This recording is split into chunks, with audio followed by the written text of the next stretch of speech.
Hello, everyone. Welcome to this BCAFM webinar.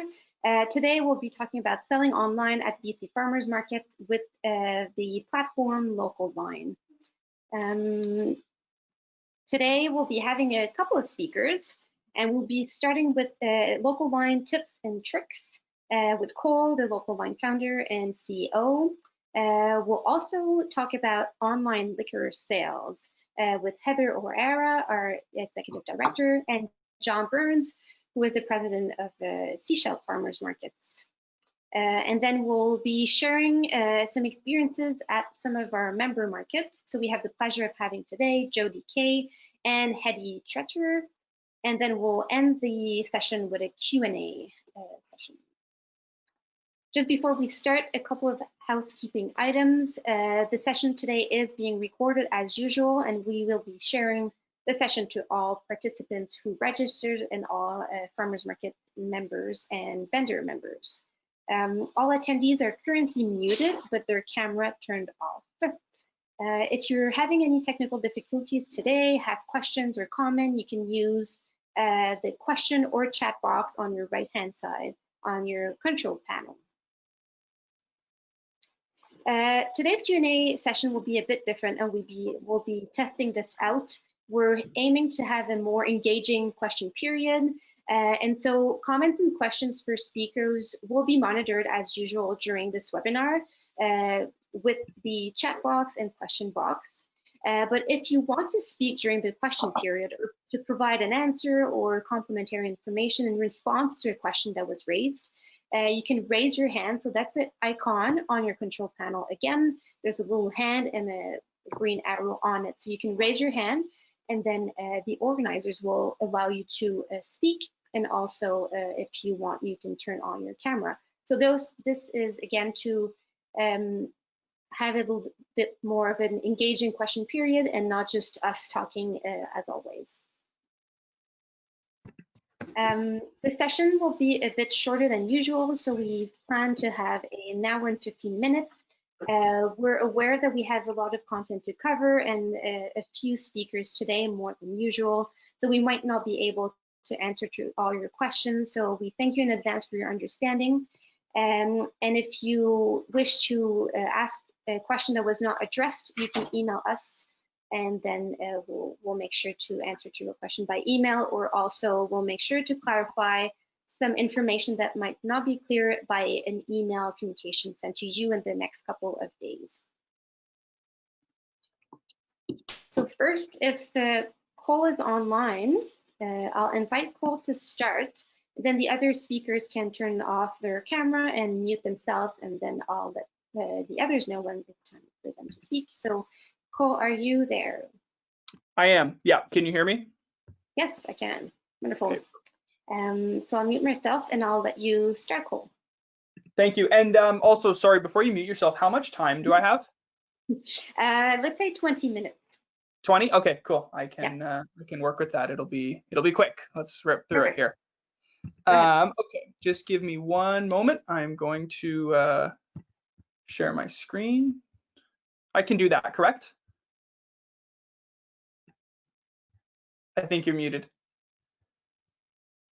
I have the presentation there, so I can just control the slides over here.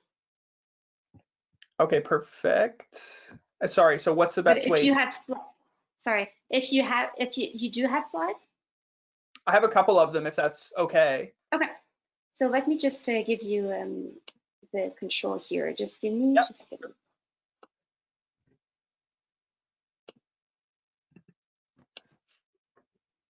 So you should now be able to share your screen. Perfect. Let me see here. I wonder where I would.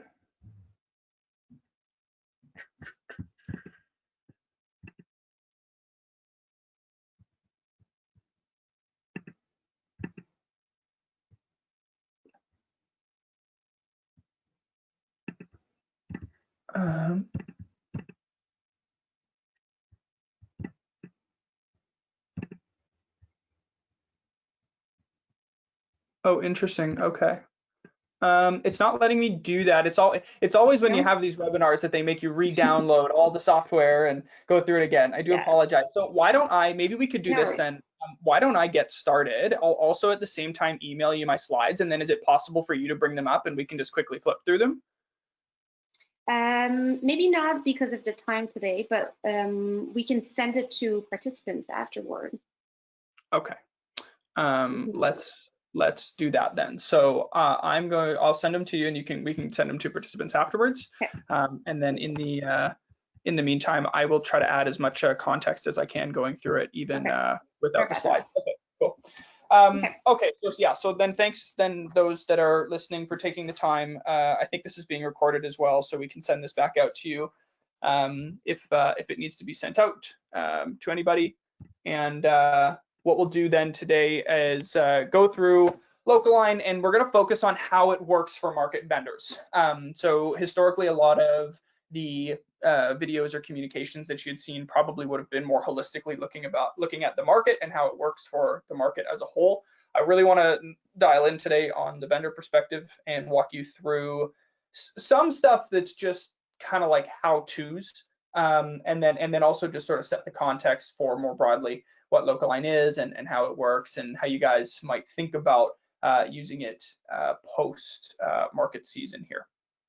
Okay, so let's go through a little bit about what Localine is in the first place. At its core, we're an online platform that was built to help farmers and farmers markets sell your products online, communicate with your customers, and organize your order fulfillment. So aside from being able to just list and sell your products online, what makes Localine unique is two main things. One, for farmers markets, it's multi-vendor. So you can have multiple vendors on the back end that have their listings, and you can bring those stores into sort of one superstore or aggregate store on behalf of the market that acts as an online hub for customers to come and purchase, right? So by doing that, you can still enable the vendor to have their own listing, collect their own payments, control effectively their own brand online, but at the same time, give the market the opportunity to pull all of these unique stores, individual stores, into one offering for the customer.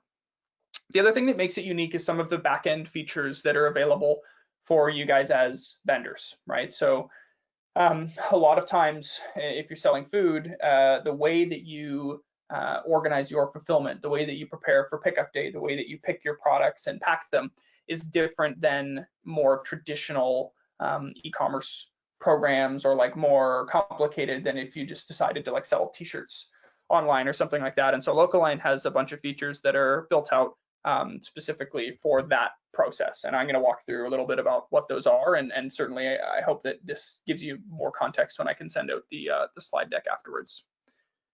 Okay, so let's talk. I want to talk a little bit about the history of Localine, just so that you guys get a sense of kind of what's been going on. And I wish you could see the visual here, but currently, we have a little more than 7,000 farmers that are using our platform in every single Canadian province, and then in 49 states, as well as a couple other interesting places around the world, like Guam and like in Australia and New Zealand and things like that, all English speaking right now. There's a little more than 200,000 users, like entirely collectively on the system. So that includes markets and vendors and buyers and I mean, all different kinds of buyers, households and restaurants and grocery stores, basically anybody that, you know, at any level participates in a local food system. And there's a little bit more than 145,000 products that are being sold.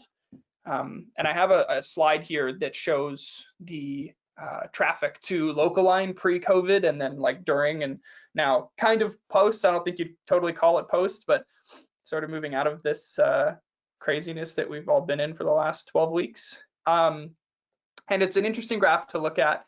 And the point to make there was that I think for us, pre-COVID, our company might have done 5 to 10 markets a month that we would sell and move online. And as a result, we had the opportunity to be very, very hands-on, work with every single market manager, every single vendor, and do the training and sort of be more, attentive. But in the last 90 days, we've done more than 300. And so it's been a super, super interesting thing for us to crank all of your systems to 11 and just let them run, and you really start to figure out where the points of friction are in the system and what you need to focus on fixing. And so I think most of you listening, I hope, are on our newsletter, our product update newsletter that we send out every 2 weeks that contains all of the new things, the new features that we're launching. If you're not, I would encourage you to get on that, because the name of the game for us over the next 90 days for the remainder of the season is just to launch as many customer wins and requests as possible. So whatever you guys think we can be doing to make the system better, that's basically the only thing that we are actually focused on doing. All right.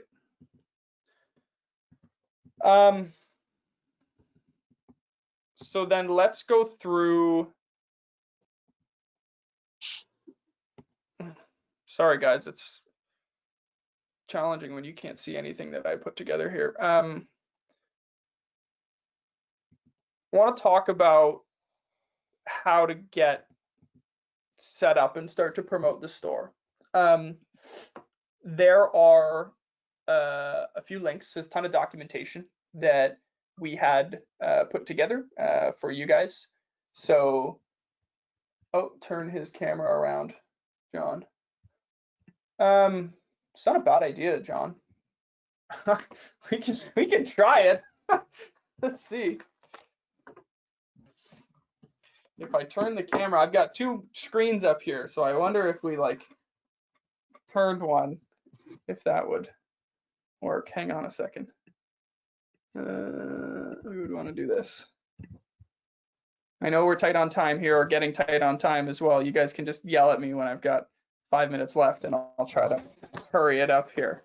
But that would technically be the screen. I don't think anybody can see it. Well, let's see. We can maybe. Okay, we can maybe make this work. Let's see. That's innovation, John. Look at that. That's a great idea. Thank you. Okay, so let's quickly. So we're going to shoot through here then. So that's the graph that I was talking about, that I was referencing. So that's the traffic on Localine. So you can see, I mean, and the funny thing is, even from the start of the year up until March, we were growing pretty well. We were growing well. It's just that it looks like nothing in relation to what actually happened. And you can see that it's sort of tapered off a little bit in the last couple of weeks. That graph measures weeks. And so this was my point, is that we sort of have learned a ton going through this process, but moving forward, it's really important that we want to hear everything that you think could be better about the system. We always want to hear that, but we're in the best position now to execute on those things quickly. So that feedback is super important to us. This is the documents to help you get onboarded. So these links will be sent to you. There's a info page for the BCAFM specifically. There's also setup videos for vendors so that you guys can walk through step by step in short, I think it's 8 or 9 short 30-second videos that walk you through exactly what to do from the time your account's created up until the time that it's actually connected to your market and actually launched. And then we have a support center that outlines all the features and how they work. There's videos and there's written documents. And then I've also, I think most of you have this, but I have put in the email address and our phone numbers because we're fairly responsive. Our response time on emails during the week is sub 2 hours. On the weekends, it's about 3 hours. And then you can just basically call us anytime. It doesn't really matter what time, and we're going to do our best to pick up the phone for you. If you leave a voicemail, we will definitely call back as well. We always call back if there's a voicemail. Okay, so where are we going here? Hang on. Moving on quickly. Okay, there's been, we keep getting asked about costs as well, moving into the fall or when the BCAFM funding runs out. So we know that it's going to be roughly $100 per market per month. In this case, the way that it typically works, and there's always edge cases around this, but the way that it typically works is that the market is our customer. and that's who we work with, and we onboard the vendors. And then the market assesses for themselves, like, okay, like how intensive is this for us to offer as a market? Like, are we doing aggregation for pickup? Are we going to keep this curbside delivery, or are we not? And so that's going to dictate the costs associated with the market implementing this. And so traditionally, we would see that, you know, the market's going to have some type of its own program as well that it's going to deploy with vendors, and there may be a cost associated with that, but it's very much up to how the market is choosing to engage. This is that setup checklist that I was speaking about right before John had his ingenious idea to turn the camera around. So you'll all get these links, but these are the links that I would use in order to actually get your account set up and launched. Cool. And then this would be the links that you could use, like how you can use, might be showing up backwards for you guys actually now that I look at it. But there's two different ways that you can promote your online store. So once it's set up and you're placed into the market, there's two links that you can use. You can use the link for the market, which is the one that you guys are going to see on the left side of the screen. And so I've just picked some examples of the all organic market and wild flight farm market, or wild flight farm rather. And so if you're using the link for the whole market, this is beneficial because this is the whole market with all of the vendors. And so if all of the vendors are promoting this, the likelihood that you sort of cross and share different audiences so that you all get better or like get more orders is pretty high. So it's a little bit of like a rising tide lifts all boats kind of thing. So you'll want to, when you think about as a vendor, the promotions program that you want to have for your own business, it should include both of these links because there's benefits to both. The link on the right is the individual store link, which you all have, and that you can use to put on your Facebook page as an example, or put on your Instagram, or use to promote people to your page specifically. So both should be used. It doesn't matter which. We give you the option to go ahead and deploy both. We have a ton of resources for how to actually market your store to customers. This is the next question, right? It's like, okay, I'm set up, like I'm in my market, I had my first pickup day, I did 10 orders or whatever, that's great. You know, how do I get to 100 orders? And so we have two ebooks that are, I think the one on the left is maybe 50 pages, the one on the right is 25 pages or so, that outlines very, very specifically exactly what you should be doing to get your store out there, to promote it to customers, to drive orders. And I would recommend checking those out on our website. They're free. You can just download them and take them and read them. I also included a slide on preparing for pickup. So for those markets that do real well and they have a lot of orders to prepare, this generally becomes an important topic of discussion, right? So as a vendor, like what's the best way that I can be preparing for pickup and bringing my products to the market? And there's always some slight nuances with this because the markets are going to decide that they may want to do these pickups differently, but the general process should be the same, right? The process is, number one, you go to your orders tab and you apply your filters, right? So I want all my orders from last week for this pickup location, right? Or for this market. And traditionally what we see folks do first is download a pick list. So that's going to help you get to the field, say, okay, I need 100 heads of lettuce total. And bring it into your pack station. And then there's other reports that are in Localine in the orders tab that you'll be downloading basically at different points of the fulfillment process. But all in, at the end of it, it should lead to you having your pre-packed boxes with labels showing up and a summary sheet, which is step 4, which is the order summary that gives you on a one-page sort of high-level view of every customer, the order number, and the products that they're coming to pick up. And this is helpful if the vendor is, or if the customer rather, is going straight to your booth, or it's also helpful if your market is doing aggregation, because you're going to need to know how to aggregate those boxes properly. Okay, so there we go. That's it. That's on to the Q&A. I'm sorry that was a little bit choppy, but I will make sure everybody gets the slide deck as well. And I don't know if we're doing questions now or at the end, so I will leave that up to you guys. Thanks, Cole. That was short and sweet. So I guess Sorry about the PowerPoint again. I didn't know you wanted to share slides, but I'm sure people were happy about the information you shared. I think you mentioned you were able to share information to optimize the fulfillment process at farmers markets. Would you like to expand a bit more on that? Yeah, for sure. I'm happy to talk about it further. So there's two important factors that, I guess three, like really two important factors that go into pickup day at the market, right? So number one, where we see, and it's a natural place for markets to stumble, but like where we see markets stumble the first couple times or like getting their feet under them is, it's like I've set up this online store thing, like my vendors have products listed, it's great, we've got orders coming in, like now what? And because they've never gone through that fulfillment process, similar to kind of like how like a wholesaler would go through some sort of a fulfillment process, right? Like there's products that have to show up, you have to pack up those products in whatever way you've decided is the way for your market, and then you've got to get those to customers, which is easier said than done when 100 customers show up being like, I'm ready for my box now, and you want to be prepared for that. So that's typically the first area that needs to be decided. And I think that what creates friction is if the market manager, like if there's not a very strict process that's set from the beginning and strict rules for the vendors to follow. And it's not about being strict, it's just about saying, here's what we're all agree we're going to do. So on pickup day, we know how this is going to work. And making sure that everybody knows that process. So number one is just setting A to Z, like what do we want pickup day to look like for the market, and then communicating that out to vendors.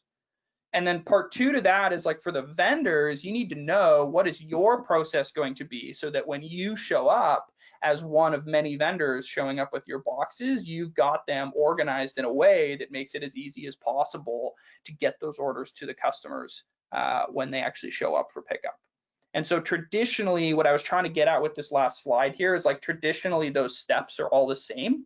It's filter your orders for that period, download your pick list and pick all the products, download the orders list and pack all those products into their individual, boxes or bags or however you're organizing, and then use that pack list for labels.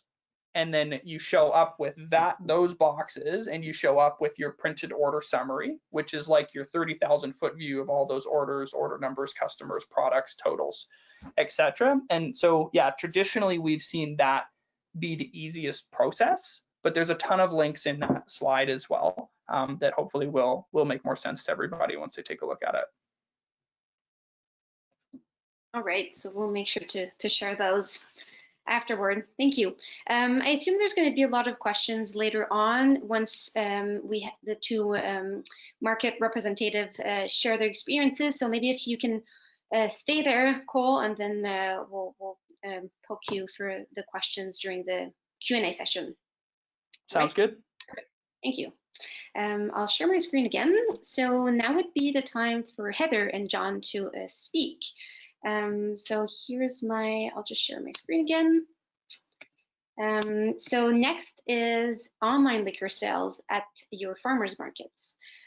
So Heather, I'll let you start, and then John, you can go after. Sounds good. Hey, Gab, do you want me to address that question that came in about the, if you could ask me the question, or Tess would actually be the one to ask me the question because she got it. Yep, I have it there also. Awesome. Okay. So we had a question earlier while Cole was talking, and I think it's relevant to answer right now. So the question was, what happens when the funding runs out? And so next year, if there's any possibility of supporting markets in terms of their monthly fees, the local line. Okay, so I'd like to address what we know today, which is the funding we have. Okay, so to start, so that the way we budgeted that when we got that from the Ministry of Agriculture is that we would cover the monthly fees this season through to the natural end date of any given market. So as you guys all know, not every market has the same start date, not every market has the same end date. So in your membership application renewal, if you had said this market starts on this date and ends on that date, that's the kind of blanket period for this core season that we have the funds to cover. And for some people that might be ending in September, for some people that might be ending in October. So September, October is kind of big picture average end time for these seasonal markets that the funding covers. So I hope that helps that. And then I have a question for Cole, just because it didn't come up specifically, but for markets who are not operating in the winter, fall, winter, spring season again until next summer, my understanding is that they can turn off local line and not incur fees over the winter period. Yeah, that's correct. Yeah, like that would be quite silly if you paid for it for the 8 months you're not using it or whatever. So yeah, no, for sure. You can pause your account at any time. And what it does is, all it does is turn off the storefront. You still have access as a market manager and your vendors, if they want it, to the back end, because all of your order data is going to sit there, your order receipts, your product information. So you can still be in and out of that account throughout the winter for anything that you may or may not need, but the store would be turned off, and you certainly won't be paying for it until you actually launch again. Yeah. And then in terms of next year, I think the good news is that Cole and I have talked offline a lot about securing this same preferred rate and fees for our BC Farmers Market members. So that's a reduced rate, in case you didn't know, and also for an incentive for vendors to sell at your market, because they're not incurring a local line fee on top of that as well, independently, which can be, add up over the year. So in the meantime, though, what I'd like to be doing this summer is working with our team at BCFM and our markets is to present some ways for markets. And I know a lot of you already have started to think about how to sustain that. Do you pass along some portion of that $100 fee to your vendors who want to be online? Bit of a pick and play. If you're selling online as a vendor to market, there's I think a fair point that you can be contributing to that $100 fee as a bit of a top up and that kind of thing. So we're going to build a few scenarios to share with our market members to say, this is how you could sustain that $100 fee in future. And that I think will be helpful. I think most people understand that there's a bit of a cost of doing business or marketing. So, spread out over more vendors means that everybody pays less in contributing to that overall monthly fee, for example. That's just one scenario, for example. All right. Maybe just a clarification and asking this to Cole. Could you just explain the way fees are being charged this year and how are vendors, in theory, in a normal setting where we wouldn't have any funding, how vendors would be paying and what is this monthly fee? The standard way that we price the program for farmers markets is a little bit different. Traditionally, it's $20 per vendor per month, like over the season that they're selling. And again, that's typically charged to the market. So we go to a market and a market says, okay, we have 10 vendors. Okay, great. We onboard those vendors, we deploy with them. And that's typically how that works. I mean, in this case, it's very different, right? Like you guys have such a big group of markets that are coming on that it's easier for you guys and for us and to just sort of say, okay, like what's the path of least resistance here, right? Like what ends up being good for markets, good for BCAFM, and like good for our business. And it turns out that that's what we've been able to organize with this funding, and then we intend to be able to keep that rate once that funding runs out, right? So that's just sort of the benefit of participating collectively as a group. Great, thanks for the clarification. So all right, so Heather, I think we'll move on to the online liquor sales, and we'll have the chance probably this summer to ourselves, our team, look at the financial scenarios for using this online market as a farmer's market, and then communicate the necessary to members afterward.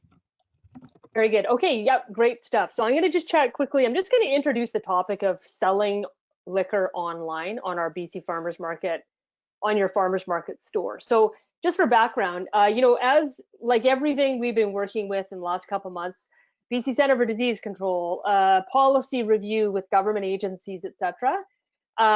What we've been doing over the last couple of weeks has been consulting with the liquor and cannabis regulation branch in the province to better understand what is allowable with regards to online liquor sales through our farmers markets. And the reason this has come up is because a lot of conventional businesses or stores have wanted to start selling liquor online. And that's, you know, that's not our domain, but what it rose for us and a question for the regulatory folks was, what is allowable in terms of farmers markets? So as you know, markets have the ability to approve licensed liquor sales of all kinds at farmers markets with, you know, guidelines and requirements, both from the vendor, liquor manufacturer side and the market in terms of managing that at the in-person market. So you guys are quite familiar with that process. So the question was, what about online sales of liquor? And what we discovered in that consultation with the liquor folks is that currently, regardless of farmers market, that a liquor manufacturer is the only entity that can receive an order directly and receive payment directly for any liquor sale. So as you know, for those of you who have liquor vendors on your local line market store, right now, we know that the liquor vendor is receiving the order in money, but from a regulatory perspective, they require that we, rather than take the order vis-a-vis the local line market store, that we redirect a customer to the actual liquor manufacturer's own website. That would be consistent with regulatory policy already. Liquor vendors already have to abide by that in different contexts outside of farmers markets. And therefore, that is our workaround so that farmers markets can continue to promote that they have liquor vendors at their market in person and also have the connection to them online if customers so choose to want to order online and then pick up at the market at another date. So BCAFM will be sending out a communication around this liquor requirement in the next few days. But in the meantime, we just wanted to talk about the technical aspect of how do you work around this and do this on your local line store to satisfy the liquor regulation folks. So John Burns, our illustrious board member from BCAFM and Seashell Farmers Market, is going to walk through, here's all the ways to do that literally step by step in a few slides.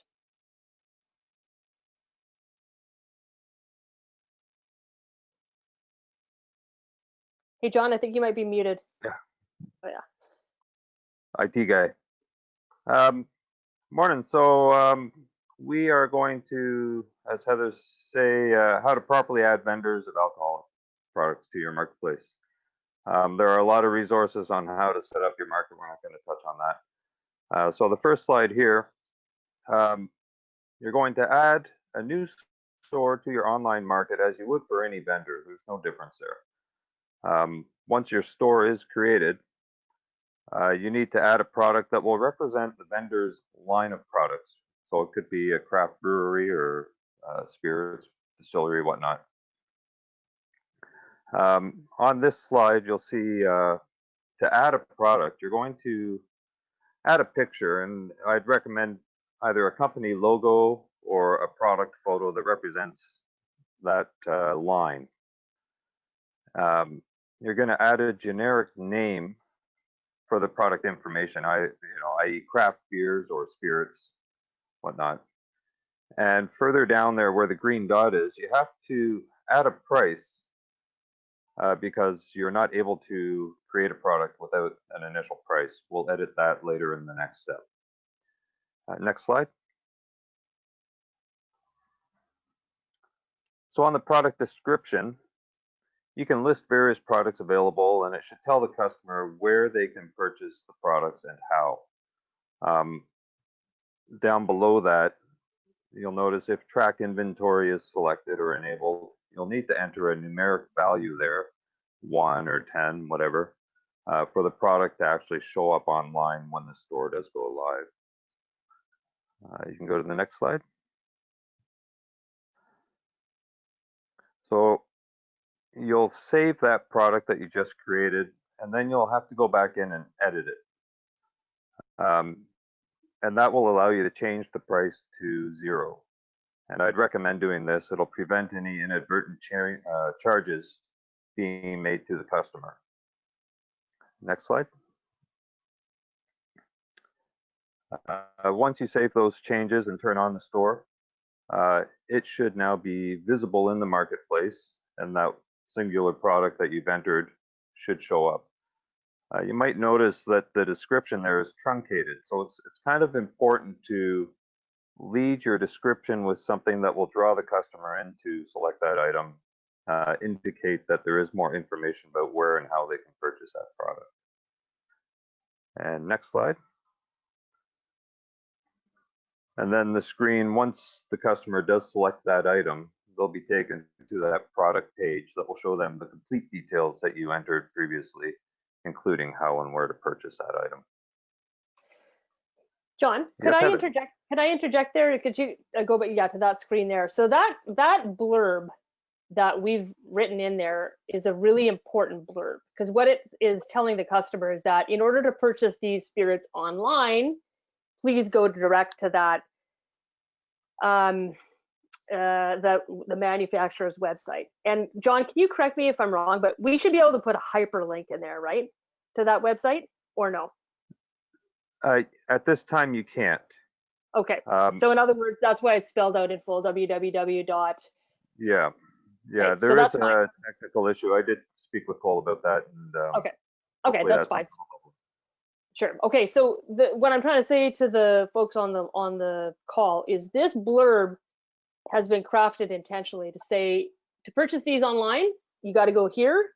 To purchase it in person at the market, here's the markets that this vendor is at. Okay, so just to pay attention, special attention to that blurb, because it's quite directive for a reason, because it's in line with the regulations I just talked about at the start of this part of the presentation.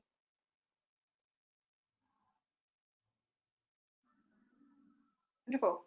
Very good. All right, thank you. If we have any questions, we'll let you know during our Q&A session. I know, Heather, you might be leaving us earlier, but John, you'll be online. And if folks have questions, then we'll direct it to you. So next here, we'll be having a little sharing of experiences. We have the pleasure of having two of our member markets here. So Jody Kay is the Executive Director and Market Manager at the Rebel Stroke Local Food Initiative Farmers Market. And Hedy Chutter is the Project Coordinator at AgriPark Farmers Market and also a Farmers Market vendor at Briscoe Enterprises. So I suggest we start with Hedy. Hedy is online. Hedy, if you can turn on your camera and your microphone, and I'll leave you speak and share your experience with setting up an online market with Local Line. And you have approximately 10 minutes to speak. Okay. I am not such a experienced marketeer. We kind of went into the market so that I could help other people set up. The farmers, our market, the AgriPark Farmers Market, is run by the Windermere District Farmers Institute, and we have been in operation since 1914 and are quite proud of that.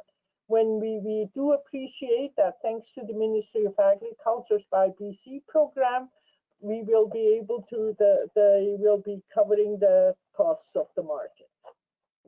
Okay, when we were invited to participate, we decided that we needed a person dedicated to help vendors enroll, and seeing that I'm the one who has the least commitment in time otherwise, and our market coordinator actually is Margaret Feldman, and she is a busy lady, so I volunteered to do this job. Okay, next slide, please.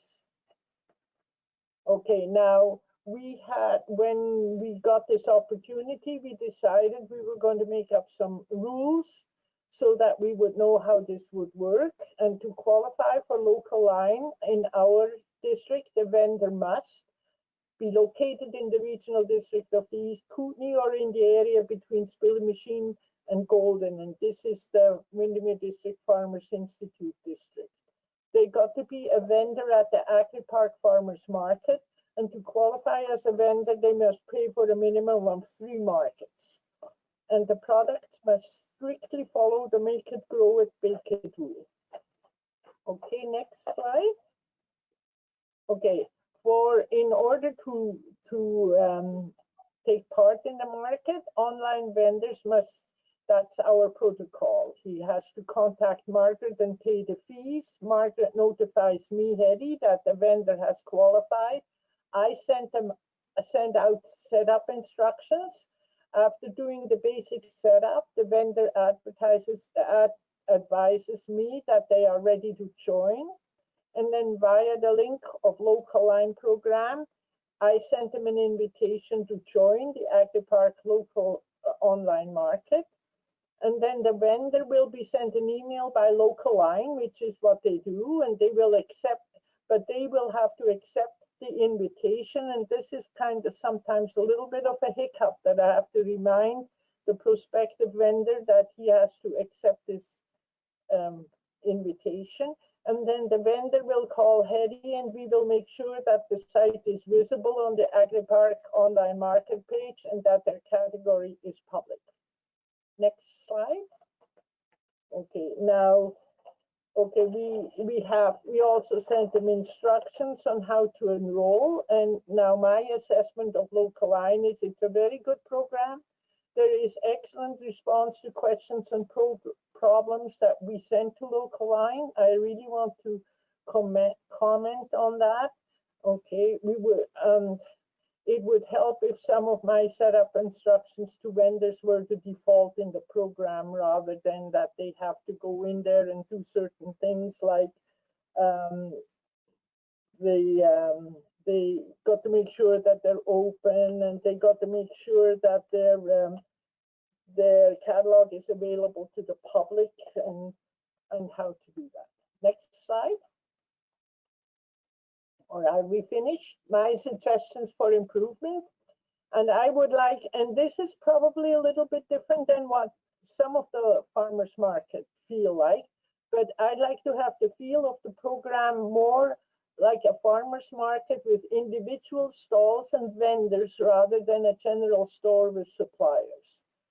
And the next one is partly done. Okay, do not show a list of all products when the farmers market homepage is selected.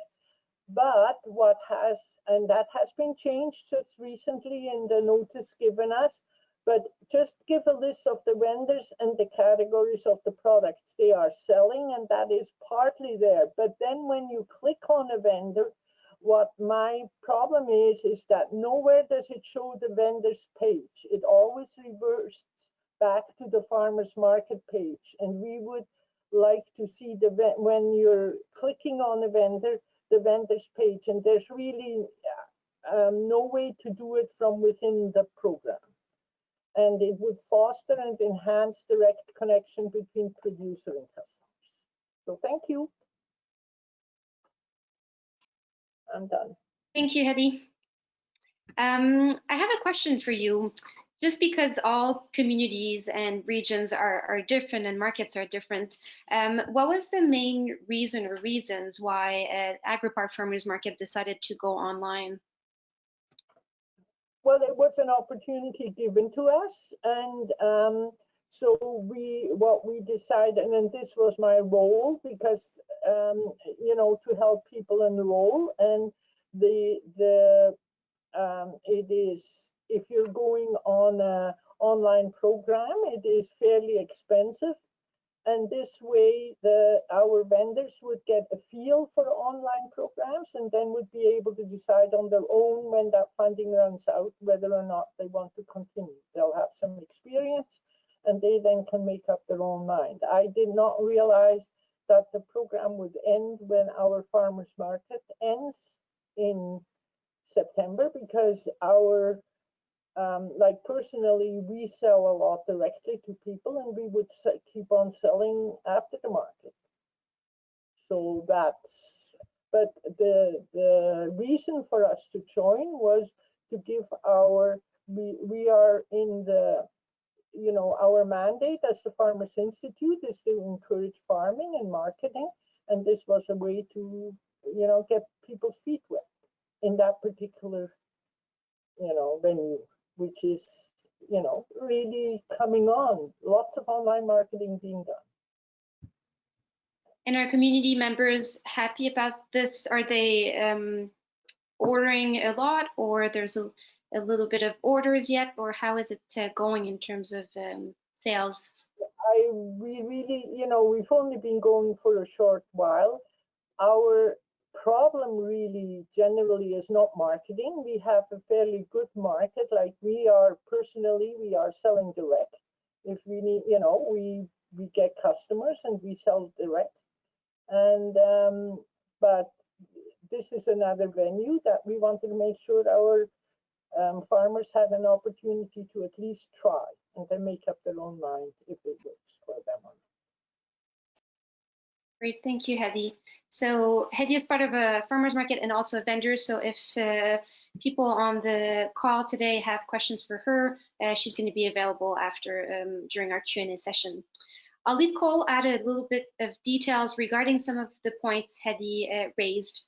So Cole, I'll let you speak. Yeah, Hedy, it's also great to see you on video for the first time, because I know that we've chatted several times together, and you've been absolutely wonderful to work with, and I really appreciate greatly you stepping up and helping these vendors. Especially before, when you didn't really know what you were getting yourself into, right? I mean, now you're into it, so you have an idea. But thank you for doing that. Yeah, I guess sure. I won't take time. I'll just do like a couple quick comments here. Could we actually go back one slide, please, to I think this was, yeah, the assessment of Local-Line. Yeah, so the only thing, so we take customer support super seriously. Part of it is just me growing up with a family business that was in retail, and so customer service is like super important. But it's also this belief we have that just having another software program for a farmer or a vendor is like probably not that interesting, right? Like more so you want to feel like you have a partner for the growth of your business, and that's what we want it to feel like. So yeah, we take customer support super seriously. We are very responsive. You can call us anytime, text us, like I don't care, weekends, mornings, evenings, it's all good. We do as fast as we can. And that's something that will not change. That's sort of just a fundamental belief of how our company should operate. And so as we scale up, we will simply add the people that we need to maintain that level of service. So that's my only comment there. We can go to the other slide then. Yeah, thank you, perfect. I agree with Hedy's comments. Like she hit the nail on the head here. I think like there's a lot that we could do to make it more obvious for vendors once they log in, what's the exact steps that they need to be taking to get connected and launched in the market. So as an example, yeah, like she mentioned, like turning that catalog public, like tossing the market into the catalog. These are all things that make a lot of sense in the broader context of Local-Line, but like if you're seeing it for the first time, things that are easy to miss and things that are on our radar as well, like we will be improving these things, but I do agree there. She's also correct in that we're sort of halfway there on this listing of all of the vendors. So now you can display the vendor list first in the storefront. You don't have to display the bulk product list. So that is a setting now in the store settings, whereas a market manager, you can make it the supplier list first. But she's also correct in that there's some improvements to be made on when you click a vendor. It currently takes you back to like that selected filter of them in the storefront, and we can make that experience a little bit cleaner, a little crisper, and a little bit more like an actual sort of farmer's market, right? Sort of like making it represented like that. So that's my only comments. Other than just those are all very astute points that I agree with and that the team is working on improving.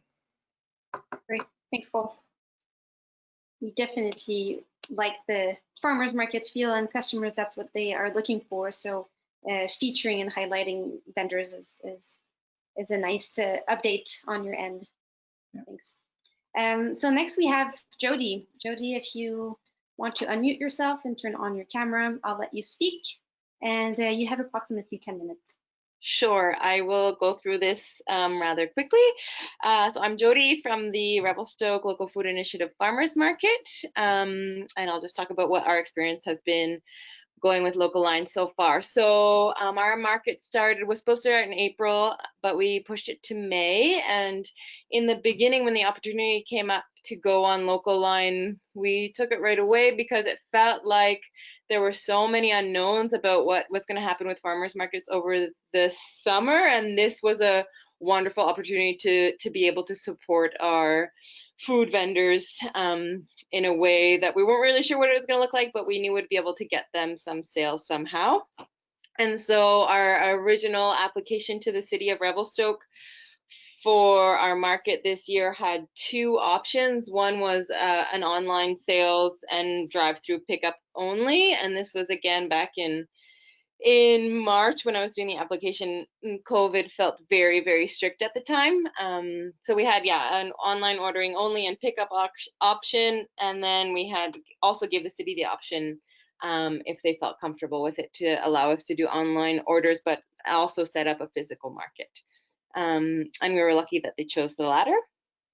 And then as things shifted, we felt that sticking with local line and continuing to promote that would allow us to control lineups, and that our customers would be able to purchase in advance, and therefore they would be guaranteed the produce that they wanted. And so we wouldn't have a huge rush of people at 8 o'clock when asparagus came out. And it also allows those seniors and just those who need it to be able to come to the market, pick up their things and go. So we've continued to encourage people to order online.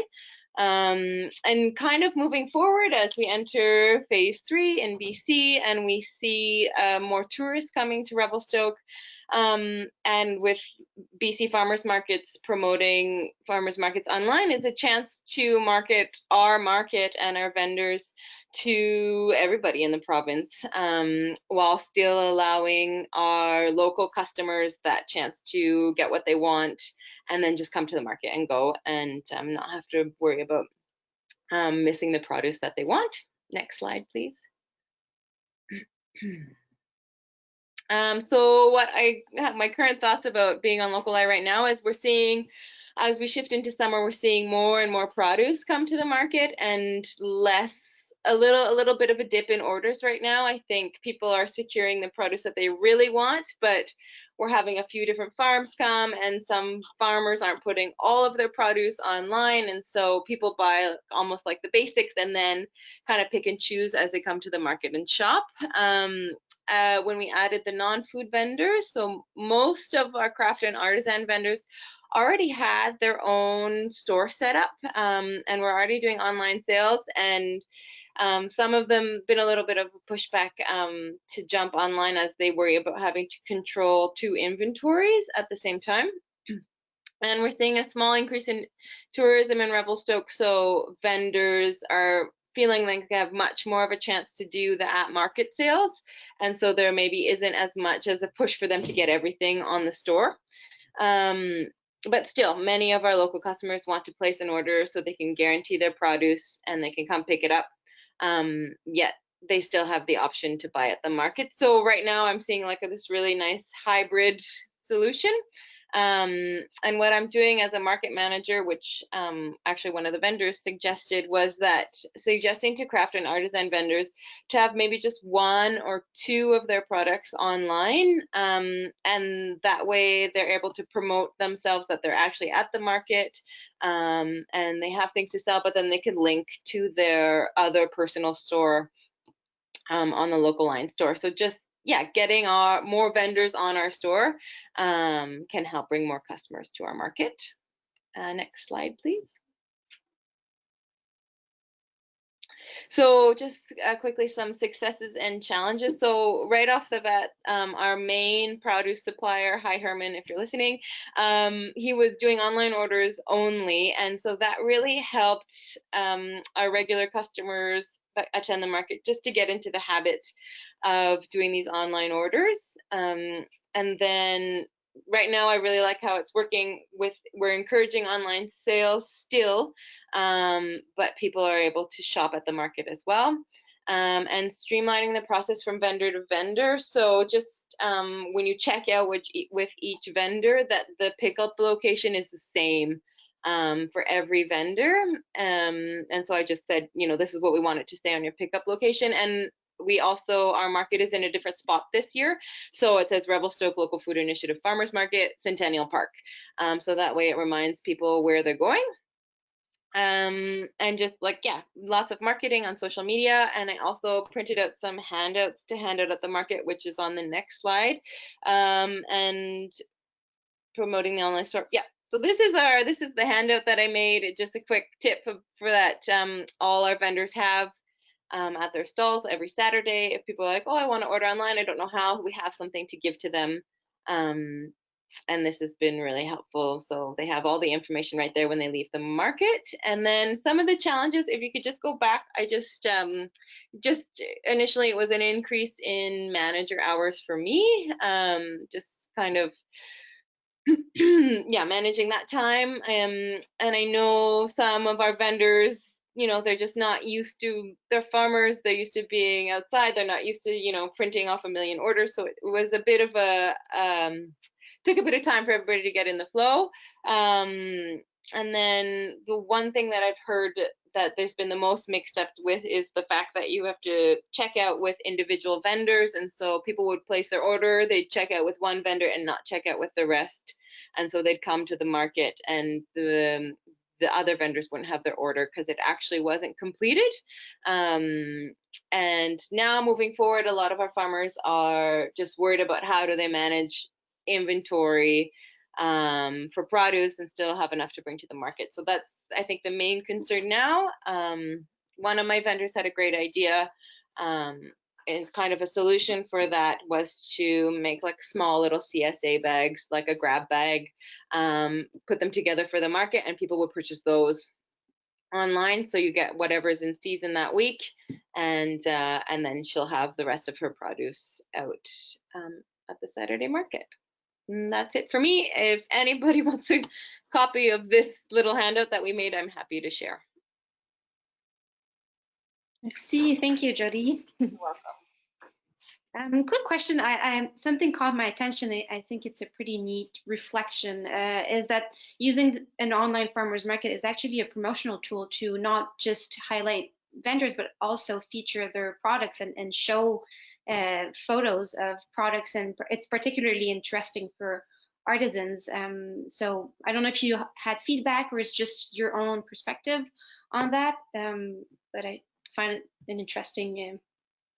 Yeah, I was just thinking, Revelstoke is a big tourist town, and so I think, and the farmers market is something that we market through tourism. Revelstoke has something to do on a Saturday, and so artisan and craft vendors benefit the most from the tourist traffic, and so for them to have just one or two items on our market store as people are coming, I think is a great promotional tool for their businesses. Yes. And also a question for you. I was wondering if you currently are monitoring the sales that are made in person, and also I know Local Line has the feature that allows you to export data on vendor sales, but are you able to compare or see any trends, the proportion between both? Yeah, well, this is actually, I actually have a question about this because I think if a customer makes a sale directly through a vendor store, that it doesn't show up as an order on my store.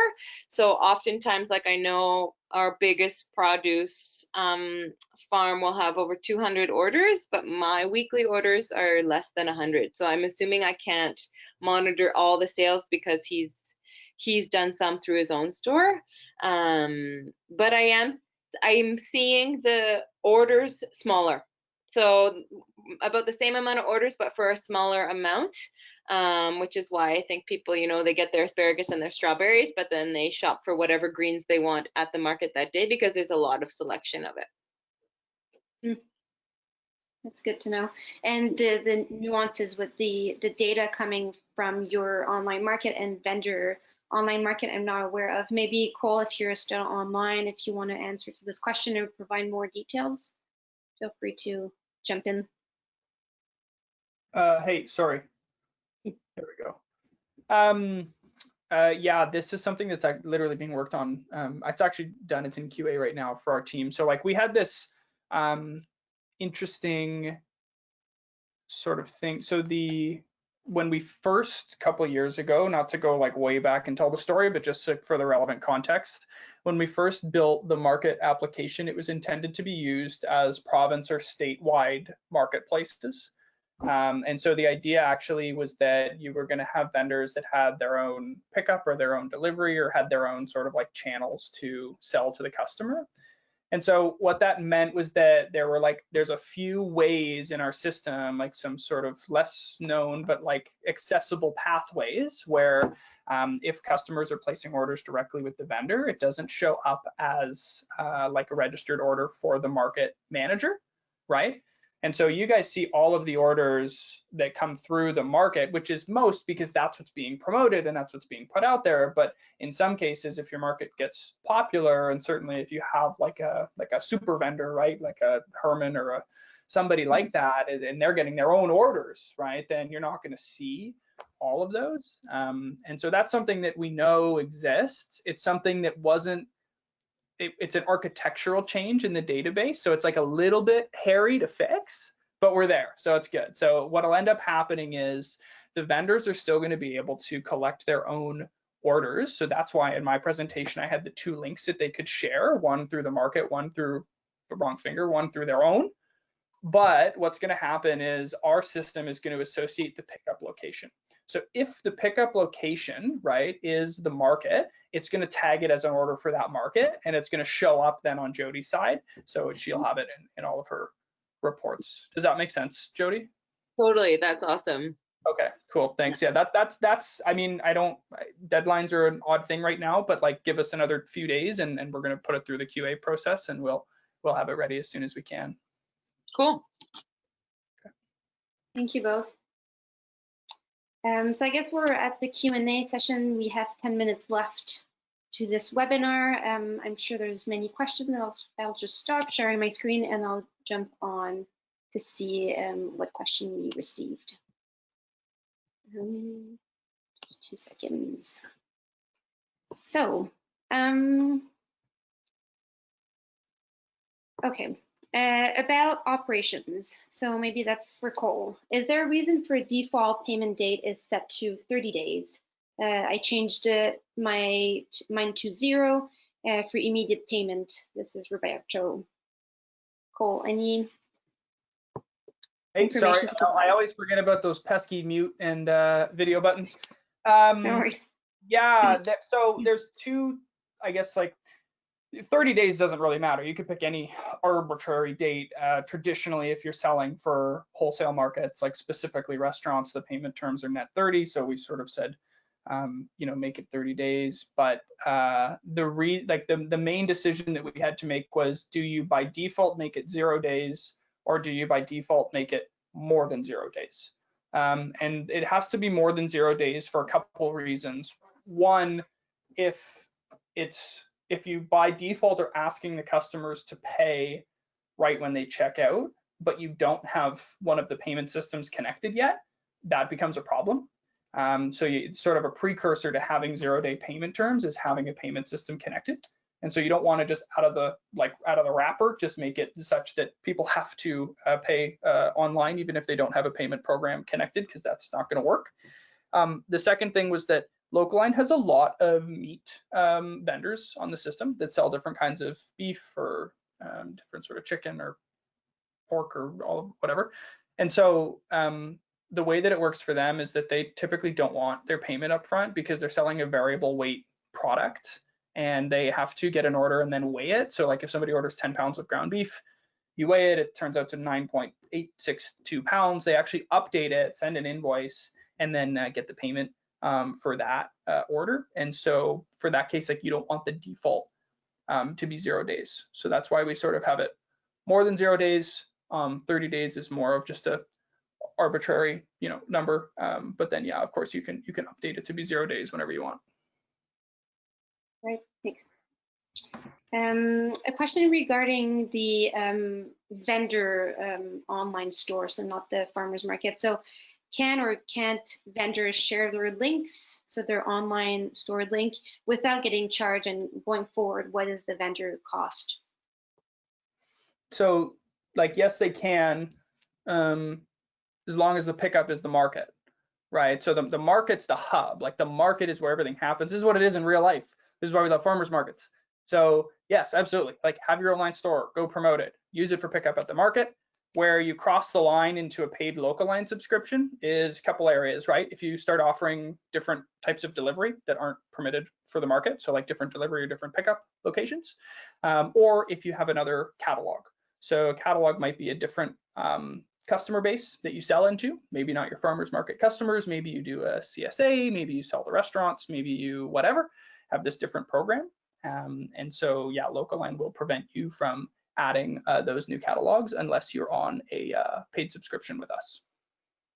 The catalog could be also a set of products that changes. So a set of product that is available to farmers market, but a set of product available to another sales channel.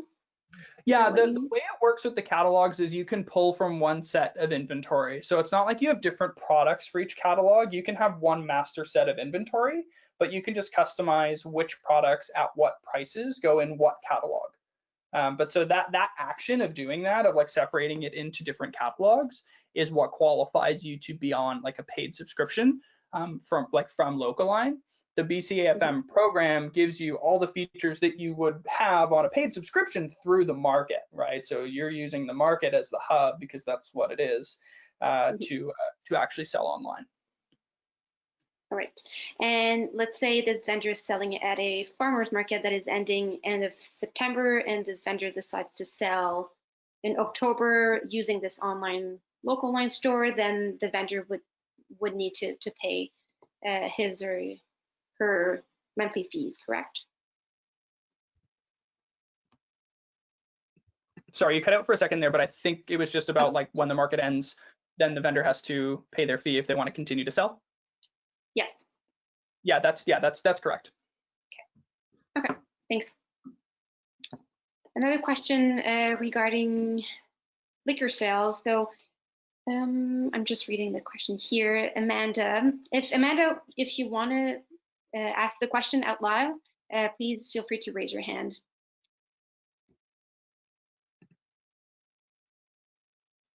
Okay, I'll ask the question. Can the vendors do multiple listings?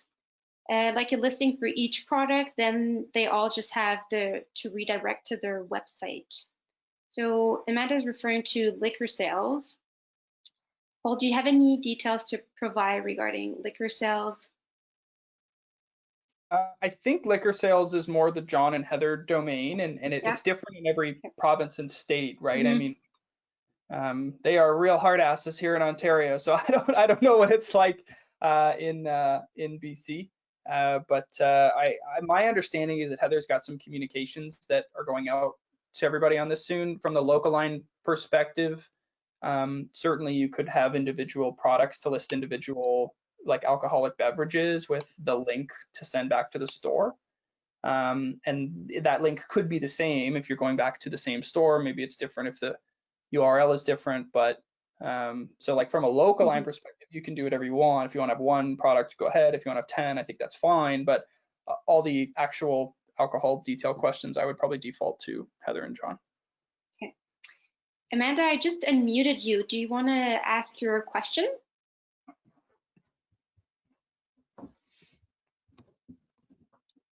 Hello? Hi. Oh, there we are. Yeah, so just, it's John who did the presentation? Yes. Yeah, so John, just in his example, he did like a distillery, or he was saying to do the lineup. So I was just wondering, I assumed you can do what Cole said there, but just do listings for the different products rather than just have one listing overviewing the distillery. Because if you have multiple listings, that's more for people to click on and find you. Yeah, I'll just say that I think what's going to be key is that the description states very clearly where the item can be purchased and how. You know, so you may have several listings, same description, other than just a unique, you know, bottle of beer or a bottle of spirits. It might be easier just to have one, but you could certainly have multiple. Yeah, sounds good. Yeah, that was the question. Thank you, Amanda. Thanks, John. A question now regarding FMNCP, so the Farmers Market Nutrition Coupon Program. A question asking whether markets started receiving coupons through their online markets. So if markets out there did start receiving online sales using nutrition coupons, please let us know. You can either respond in the chat box or raise your hand if you want to provide more insights. I see Donna has her hand raised. Donna, I'll just unmute you. Give me 1 second. Donna, you should be able to speak now. Hi, I have a couple of questions. I'm wondering for artisans, when the market closes January, September, October, Cole said that the pickup location has to be the farmer's market. So what happens to the artisans who then would have to have pickup at their home or arrange mail or whatever? Thank you, Donna. Paul, do you want to answer to this question? Hey, yeah, for sure. My comment on the it having to be the market as the pickup location, yeah, was to sort of stay within the bounds of what we said as the BCAFM program for markets and vendors to use, and then also so that the market manager can see all of the orders, back to Julie's point. And so then, yeah, so like moving into the fall, should you decide that you want to continue to use the system and continue to sell and be on your own subscription, then that opens up for you. Like you can add whatever pickup or delivery locations that you want. You can add unlimited. Okay, and then you would pay the cost that is outlined as an individual instead of under the farmer's market.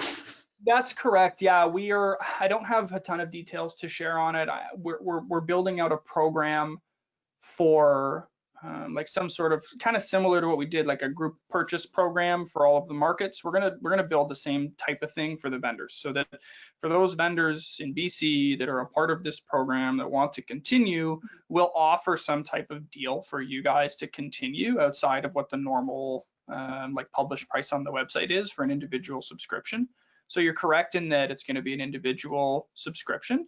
I would say if everybody's okay to just give my team a week to firm out some of these details, then we can share what that actual offer would be so that you guys all know what you're in for or would be in for when you move into the fall. Okay, because that would be really good to clarify that. Otherwise, it means, you know, looking at website development and such. I have a question for Jody, if you don't mind if I ask another one. Jody, how do you encourage people to go to the online market? Do you use media, newspapers, things like that? And also, Jody, I love the way that you have handouts for the market with that information written down. Yeah, thank you. Yes, I'm happy to share that with you if you want, but I think you'll just get the information that we hand out in the presentation. I just made those in Canva. And then on all our promotions, so on our website, we have the local line link with the information, best days to shop, information like that. And then we post on Instagram mostly, as well as Facebook. And maybe don't say it every day, but I always say, oh, you know, it's Wednesday or Thursday. It's a great day to shop online with our market because some of our vendors close down their stores on Fridays so they can pack their orders. So just reminding people, you know, get your orders in with so-and-so by end of day today. So most of it is then through social media and not hard copy through the radio or through your local newspaper. That's where we reach most of our customers, I would say, is through social media and Facebook. And then we have something very specific to Revelstoke called the Stoke List, which is a very highly trafficked buy and sell website, kind of like a Kijiji, but just for Revelstoke. And I post there sometimes too. Okay, thanks very much. Really appreciate it. You're welcome. Thanks, Donna. One last question. Thanks, Josie, for answering to this one.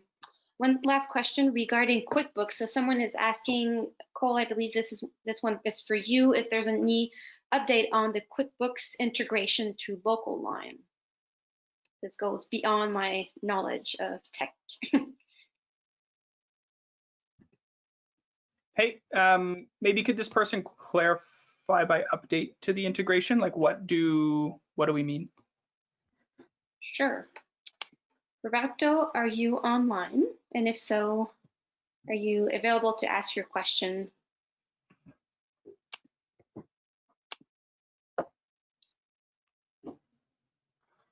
I just unmuted you, Roberto, so if you're still there, you should be able to speak.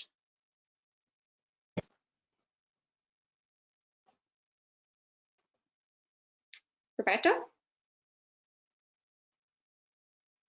I mean, I'm happy to just comment more broadly. Okay. So we basically have some level of continuous like maintenance and improvement that has to happen with the QuickBooks integration. You have to remember QuickBooks is funny because, or at least it's a little bit more challenging in many cases to integrate than other systems, because Inuit QuickBooks was like one of the first online accounting programs back in the day. Like this is like internet 1.0 level company. And what that means is they've had a lot of time to accumulate interesting quirks and things about their system and the things that beast, right? So so there's at some level always some maintenance that's required by our team, more so than any other integrations that we have or likely will have in the future. Right now we're working through so the next sort of thing for us to start to really nail down with the QuickBooks integration is with those vendors using advanced inventory. So that for us is when you have a product that you have in different packages. So like if you sell ground beef in a 1 pound bag and then in a 5 pound bag or something like that, you can have one product that lists with the drop down of those two options. And sometimes we get some syncing issues with that in QuickBooks, where QuickBooks wants to count that as two different products, but our system just wants to count it as one different product. And so the way that we match those up and keep it consistent on all of your invoices in QuickBooks and your orders in Local Line can get challenging. So yeah, if I have more details, I'm happy to answer that specific question, other than just it's something that is this big system and we know it's important. We're super committed to maintaining that integration and working on it. It can definitely use work for hubs as well, like for food hubs. But it's just something that we kind of have to continue to do and we'll always have to continue to do. Okay. The other comment I just want to make is I think I accidentally called Jody Julie. I don't know if I did or not, but in my head it is, because I'm looking at an email from Julie at Tower River Farmers Market right now, and I was just emailing with Julie. And so Jody, I do apologize. I'm sorry if I called you Julie. But Jody was the one speaking. Thank you. Yeah, I was literally just emailing her, so I just that's why I'm thinking. And also I want to comment that your Instagram game is super good, because I have seen the Revelstoke Instagram page, and specifically also your Instagram page. It has the most delicious looking bread I've ever seen in my entire life, and that is like the most photogenic bread ever. So yeah, thank you for posting those images. Thank you. All right.